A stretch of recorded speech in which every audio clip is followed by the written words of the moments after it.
Mungkin hati yang tulus tak pernah cukup untuk kisah ini,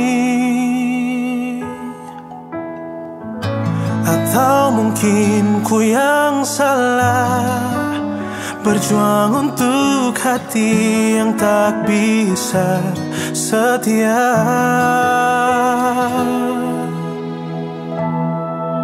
Dan terjadi lagi untuk kesekian kali kisahku berakhir pedih. Ku sudah biasa begini, terluka dan tersakiti.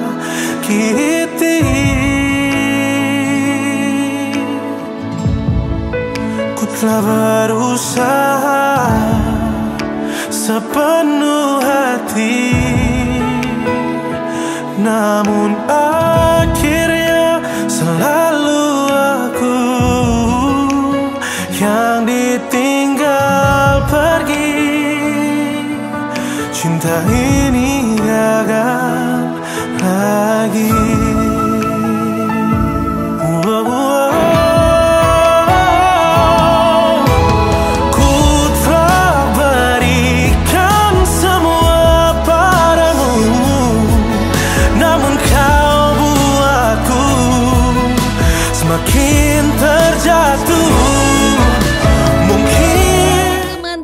Kamu teman Pro 2 masih di Santai Siang barengan sama Melati Putri. Kali ini di studio Pro 2 FM sudah kedatangan Kevin Teran. Dia adalah bisa dibilang owner sebuah bisnis, konsultan iya, investor iya, pendamping juga iya kepada pelaku UMKM khususnya ya. Halo, selamat siang Kevin, apa kabar? Halo, assalamualaikum, siang Teh. Waalaikumsalam. Nah kalau semacam perusahaan yang Kevin punya nih, pendampingan UMKM, aku baru dengar sebenarnya. Apakah ini jadi salah satu bisnis yang juga lagi berkembang atau gimana? Betul Teh, kita jadi sebenarnya mulainya baru juga Teh, masih tahun ini.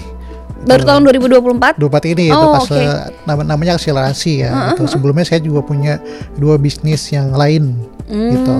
Nah, akselerasi ini sebenarnya berangkat dari masalah pribadi sih Teh gitu. Jadi masalah yang kita tuh kalau bisnis apalagi UMKM ya dengan modal yang terbatas, resources yang terbatas, gimana ya caranya biar bisa berkembang gitu, bertumbuh. Ngerasain sendiri kendalanya apa aja gitu ya. Betul. Selama bangun usaha sendiri. Betul. Tadinya usaha kamu apa?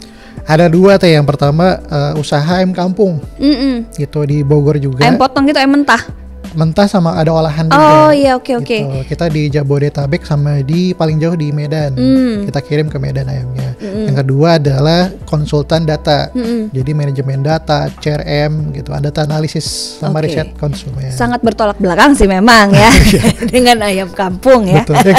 Yang kedua lebih ke mungkin lebih ke background ya. Memang background sekolah kamu gitu. Betul, karena kuliahnya kan di fisika ITS gitu. Jadi yang satu mungkin nggak sesuai background, satu sesuai.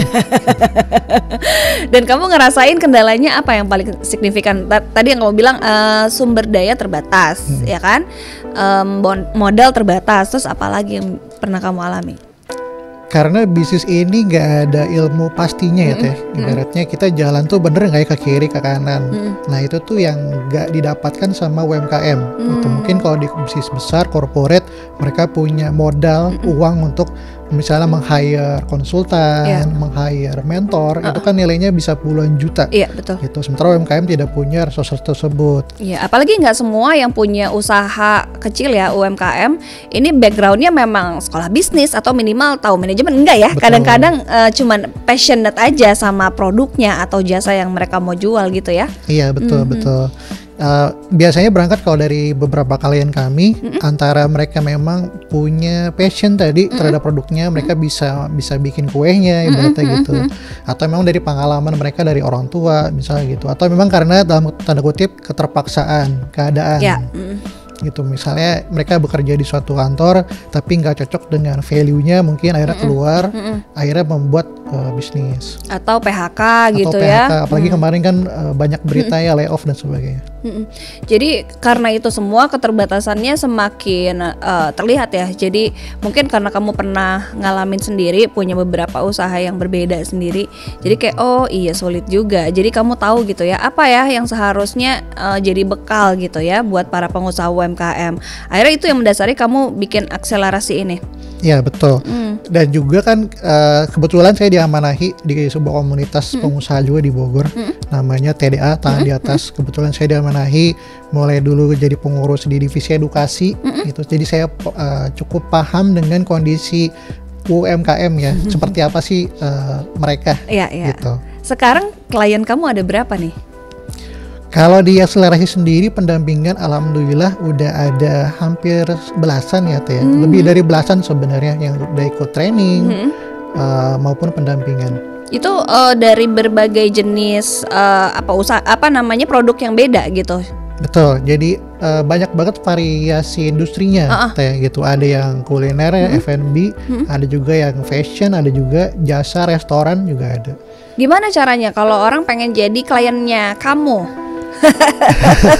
Gimana reach outnya kemana? Oke, sebenarnya kita untuk saat ini kita baru mulai mungkin sekitar bulan April, bulan Mei ya, ya. Itu mungkin berapa bulan ya? Masih beberapa bulan lah, masih baru. 6 bulan kurang. Iya 6 bulan, setahun aja belum sampai ya gitu. Memang kita masih dalam proses mencari mana sih produk-produk atau lain-lain yang bisa kita berikan yang terbaik gitu. Makanya untuk kita ibaratnya belum pernah jualan sebenarnya. Masih ya udah kita berdasarkan bisa dibilang sebenarnya hasil dari referral banyaknya. Jadi yang udah mereka kenal atau tahu gitu, terus ngerekomendasiin. Betul, mereka merasakan manfaat impact-nya, mereka ngerekomendasi ini ada akselerasi gitu. Skemanya seperti apa? Ketika bekerja sama kamu sama para pelaku UMKM gitu kan, kamu sebut mereka adalah klien, berarti apakah ada kontrak, ada durasi, lalu ada jelas apa yang akan mereka dapatkan, lalu apa yang kamu dapatkan? Oke, jadi produknya sendiri kita ada beberapa nih Teh. Yang pertama kita ada training atau workshop gitu, dan juga ada e-course. Jadi materi-materi yang kita berikan secara gratis sebenarnya untuk UMKM. Basic ya, yang basic atau apa? Ya, lebih ke fundamental bisnis sebenarnya, bagaimana cara berbisnis, mindset, value dan sebagainya. Iya. Gitu. Dari situ baru naik ke tahap berikutnya itu pendampingan. Di pendampingan ini baru kita buat semacam kerjasama, kita dampingi secara beberapa bulan gitu, dan dari atasnya pendampingan paling tingginya itu sebenarnya kita investasi ke mereka. Bisnis-bisnis yang kita dampingin yang punya potensi bisa growth. Tapi mereka mengalami kendala biaya modal gitu ya. Modal juga nggak harus uang ya, jadi banyak modal bentuknya.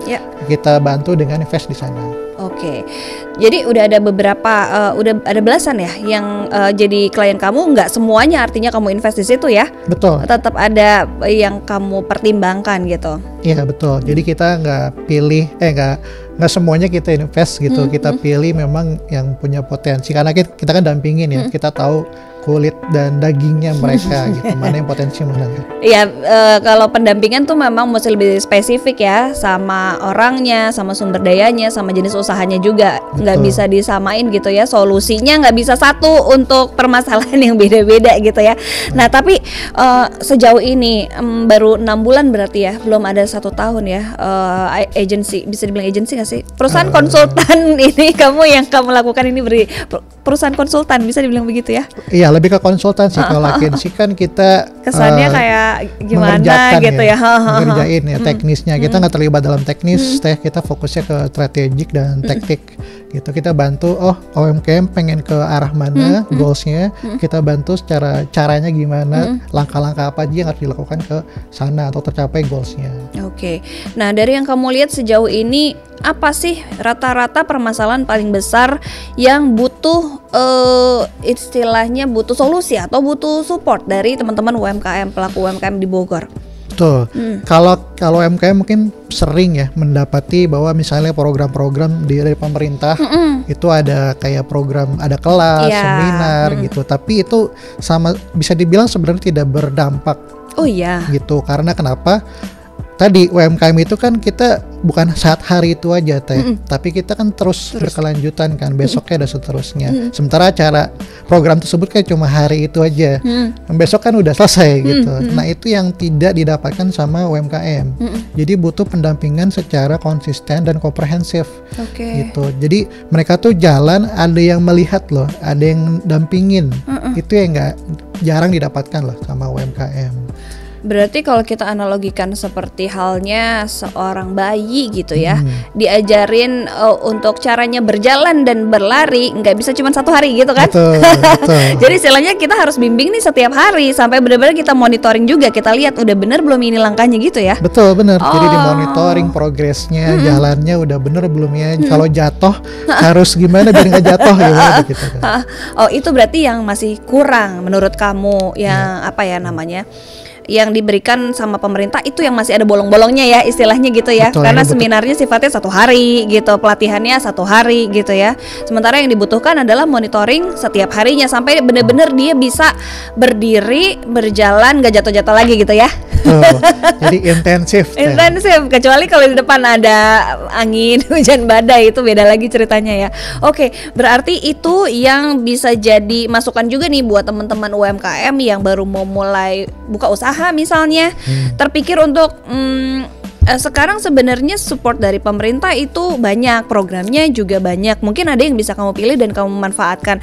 Tapi yang mungkin yang lebih penting adalah networking dan juga ngobrol bareng sama teman-teman pengusaha lainnya kali ya.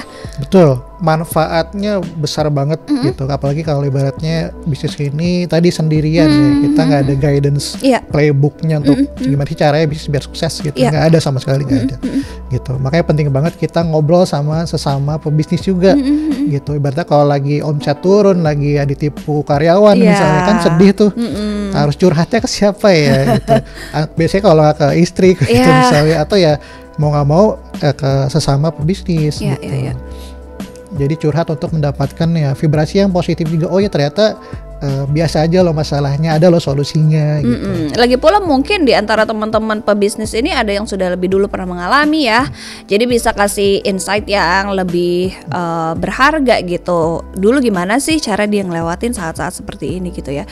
Berarti permasalahan terbesarnya adalah itu rata-rata yang jadi kliennya akselerasi ini berarti UMKM yang baru mulai juga, atau yang ada yang udah bertahun-tahun tapi masih di poin yang itu, atau gimana? Betul. Kalau dari sisi waktu umur mereka sebenarnya kita nggak ada batasan ya Teh. Mau yang berbisnis baru mulai Iya, atau iya. bahkan yang sudah di atas 5 tahun tuh ada juga gitu. Karena dari kita secara tim ada 3 orang sebenarnya sebagai konsultan tadi sebutannya. Mungkin ada 3 orang. Yang pertama namanya Kang Hasan, itu memang punya pengalaman 10 tahun, lebih dari 10 tahun. Bisnisnya Sofia Souvenir. Ada lagi namanya Kang Samhan. Itu juga pengalaman digital marketingnya udah lebih banyak lah gitu ya, di atas 5 tahun lebih gitu, bahkan 10 tahun hampir gitu. Banda di saya. Jadi dibandingkan dengan mungkin konsultan-konsultan lain yang spesifik pada satu bidang aja, di akselerasi ini kita terdiri dari hampir lengkap sebenarnya. Dari fundamental kita ada Kang Hasan, dari sistem dan people-nya ada Kang Hasan. Digital marketing kita ada Kang Samhan yang dampingin. Dari sales maupun data dan CRM itu dari saya yang dampingin. Jadi paket lengkap lah gitu. Beli 1 dapat 3 gitu. Gitu. Terus mereka kalau mau jadi klien kamu gimana caranya? Kita ada di Instagram @akselerasi.id. Silakan di situ. Kita masih bisa dibilang biarkan UMKM yang menghampiri kita, bukan jual mahal ya. Iya. Tapi kita pengen tahu sebenarnya seberapa niat sih mereka untuk didampingin. Iya, karena kan nggak mungkin juga kamu reach out kepada maksudnya seorang pengusaha atau bisnis yang kamu lihat misalnya potensial atau ada yang kurang nih, gatel pengen dikasih konsultasi gitu. Tapi kalau dia merasa jangan intervensi gitu kan nggak enak ya. Betul. Kayak apa nih gitu. Betul. Jadi kamu menunggu sifatnya. Sifatnya Terbuka. Terbuka. Sifatnya lebih ke terbuka gitu. Sambil kita mendampingi juga, tadi kan ada trading, ada workshop yang kita buat. Sampai di titik mana kamu lihat sebuah usaha ini, oh ini potensi ini untuk aku invest deh gitu. Di titik apa? Ada banyak faktor sebenarnya, mulai dari laporan keuangan mereka gitu. Banyak faktor sih, laporan keuangan, terus kinerja bisnisnya, tim yang tersedia di bisnis tersebut, potensi bisnis mereka, industri mereka ke depan. Jadi banyak faktor sih yang jadi pertimbangan untuk kita invest di mereka atau tidak. Apa sih di tahun depan nih 2025 let's say ya, bisnis yang kayaknya akan potensial untuk jadi rame atau bahkan bisa digali lebih dalam, menurut kamu apa? Oke, ini pertanyaan yang menarik. Gitu. Sifatnya mungkin saya memprediksi. Iya, prediksi atau menurut pengalaman kamu kan ya. Kamu kan juga mungkin akan invest someday ya di kemudian hari. Kira-kira apa nih yang akan hits atau akan booming gitu? Betul. Yang pasti adalah kebutuhan yang digunakan sehari-hari oleh masyarakat. Itu kebutuhan pokok seperti makanan, terus produk-produk industri pertanian itu kita melihat punya potensi di sana. Spesifiknya produk industri pertanian, berarti kayak bahan baku mentah gitu ya? Bahan baku pokok gitu. Misalnya makanan itu kan, jadi kita nggak mungkin tiap hari pasti makan kan. Itu yang kita lihat punya potensi besar di masa depan. Dari bahan pangannya sampai kulinernya itu masih oke nih, kira-kira 2025 gitu ya. Nah, terus apa lagi? Ada industri seperti jasa. Jasa artinya tadi seperti saya bilang kan, UMKM itu punya keterbatasan, terutama dalam sisi skill, kapasitas skillnya. Misalnya mereka ngerti nih, paham betul dengan produksi, cara bikin kue misalnya. Tapi cara jualnya nggak ngerti, kemasannya nggak menarik, bikin kemasan desainnya gimana ya gitu kan ibaratnya. Template saja deh. Template aja misalnya. Akhirnya itu kan mereka pakai jasa untuk desainnya, jasa untuk mengiklankan di sosial media. Itu punya potensi besar karena ke depan UMKM itu akan terus bertumbuh. Berarti salah satu yang terpenting yang dinotet adalah branding, itu penting ya? Branding penting. Jadi bukan hanya produknya, tapi cara kamu memasarkannya, cara kamu memperkenalkan brand kamu dengan kemasannya, dengan ini dan itunya, itu juga berpengaruh berarti ya? Betul. Tidak hanya produknya aja, tapi ibaratnya kamu bisa masak nasi goreng paling enak sedunia, tapi hanya kamu dan Tuhan yang tahu, sama aja bohongnya. Gitu. Iya juga. Lalu di luar itu apa lagi? Industri kreatif? Industri lainnya tadi pertanian, terus jasa. Sebenarnya ada herbal. Oh ya. Saya melihat herbal itu punya potensi gitu untuk terus, apalagi kemarin kan COVID dan seterusnya, dan itu permasalahan yang setiap tahun akan terus ada. Masalah kesehatannya. Betul. Di musim pancaroba seperti ini juga banyak keluhan ya, mulai dari batuk, pilek dan lain-lain. Dan herbal memang kayaknya cukup potensial karena sudah merasakan sendiri nggak sih, kita udah familiar dari kecil lah istilahnya dengan jamu-jamuan dan udah tahu manfaatnya. Jadi bagi kamu, menurut kamu itu juga masih potensi di tahun 2025. Betul. Dalam bentuk apapun ya, bisa kayak minuman kesehatan kah atau yang bubuk jamu-jamuan, intinya seperti itu ya. Iya, betul. Produknya bebas, solusinya untuk kesehatan. Oke. Terima kasih ya Kevin udah berbagi cerita, udah sharing sama teman Pro 2 juga di santai siang kali ini. Tapi mungkin ini salah satu bukan pertanyaan ya. Terakhir buat Kevin, minta sarannya aja deh buat teman-teman yang mungkin belum reach out ke kamu nih secara langsung ya, karena baru tahu nih aku ada konsultan gitu kan. Teman-teman yang udah punya usaha atau udah punya UMKM sendiri tapi belum sempat reach out ke kamu dengan masalahnya, kira-kira kamu punya tips atau punya nasihat buat mereka kayak better kayak gimana sih mengelola UMKM atau usaha yang sehat itu dimulai dari mana gitu? Iya. Sebenarnya untuk memulai itu banyak banget cara apa yang harus dilakukan. Tapi yang menurut saya paling penting dari pengalaman pribadi juga adalah kita perlu berkomunitas, perlu berjejaring, berkumpul sesama pengusaha khususnya UMKM terutama gitu. Boleh dengan UMKM maupun dengan yang sudah corporate itu lebih bagus lagi. Kita jadi bisa kenal, oh kalau bisnis corporate tuh kayak gini ya jalannya ya gitu. Jadi ketularan wanginya ya gitu kan. Iya. Gitu. Yang penting itu karena punya jaringan, punya bukan perkumpulan, komunitas, berkumpul sama-sama orang-orang yang punya usaha dan punya vibrasi yang sesuai dengan value yang dimiliki. Itu yang paling penting. Selebihnya nanti akan berjalan ketemu sendirinya sih solusinya. Dan kalaupun memang dalam perjalanannya kamu merasa masih ada kurang, masih perlu belajar, masih butuh bimbingan, nggak ada salahnya ya reach out ke Akselerasi ya. Betul. Kita tak khawatirnya orang itu ada yang sebutannya ya, oh kalau konsultan tuh harganya termahal. Iya, gitu. stigmanya seperti itu memang. Makanya jadi kayak, aduh konsultan lagi apa nih gitu kan, takut deh gitu. Betul. Tapi karena kita berangkat juga dari UMKM, pengalaman pribadi kita tahu banget dengan resources kapasitas UMKM. Jadi tidak ada stigma yang bisa dibilang wah ini nanti mahal sebagainya. Silakan aja reach out, kita diskusi, kita ngobrol apa yang bisa Akselerasi bantu buat para UMKM. Jangan jangan ragu-ragu, jangan ketakutan duluan gitu ya. Pokoknya bisa ditemukan di Instagram atau di mana? Instagram di @akselerasi.id. Oke, di Instagram di @akselerasi.id, bisa DM di situ kali ya, atau ada info kontaknya mungkin di situ. Langsung ngobrol sama Kevin. Thank you Kevin, sukses terus. Tapi by the way, usaha kamu sekarang masih jalan semuanya, tiga-tiganya atau gimana? Alhamdulillah tiga-tiganya semua masih jalan. Oh mantap. Nah teman Pro 2, terima kasih ya untuk kamu juga yang sudah stay tune terus dari tadi. Tapi obrolan kita harus ditutup sampai di sini. Aku masih akan nemenin kamu sih di Santai Siang sampai di Sore Ceria sampai jam 5 sore nanti. Tapi obrolan sama Kevin harus kita tutup sampai di sini. Sampai ketemu lagi ya Kevin. Ya, terima kasih. Terima kasih banyak. Assalamualaikum. Waalaikumsalam. Kita ketemu lagi setelah yang satu ini teman Pro 2. Aku bakalan balik lagi di Santai Siang. Belum ada satu